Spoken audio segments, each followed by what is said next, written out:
সম্মানিত ভিউয়ার, আমার ভিডিওগুলো যদি এতটুকু ভালো লেগে থাকে তো অবশ্যই লাইক, কমেন্ট এবং ফলো দিয়ে পাশে থাকবেন। আমরা পরীক্ষার রেজাল্ট বের হলে আমরা কি শুনতে পাই যে অমুক অল সাবজেক্টে লেটার পেয়েছে, অমুক গণিতে লেটার পেয়েছে, লেটার মার্ক পেয়েছে, অমুক ইংরেজিতে লেটার মার্ক পেয়েছে। আসলে লেটার মার্কটা কি এবং কোন সংখ্যাকে লেটার মার্ক বলা হয়, আজকে আমরা এই বিষয়ে দেখব।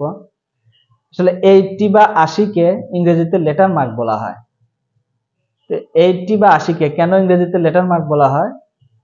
লেটার বানানে অক্ষরের লেটার বানানে যে অক্ষরের অবস্থান রয়েছে, অবস্থানগত ক্রম অনুযায়ী যে সংখ্যাগুলো, এই সংখ্যাগুলো যোগ করলে 80 বা 80 হয়। তো চলুন দেখে নেই। লেটার বানানে এল এর অবস্থান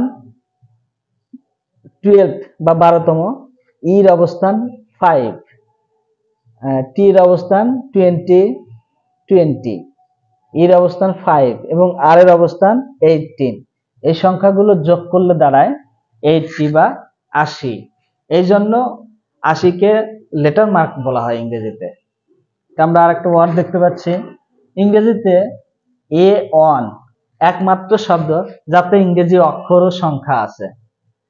তো A1 এর অর্থ হয় চমৎকার বা সর্বোৎকৃষ্ট।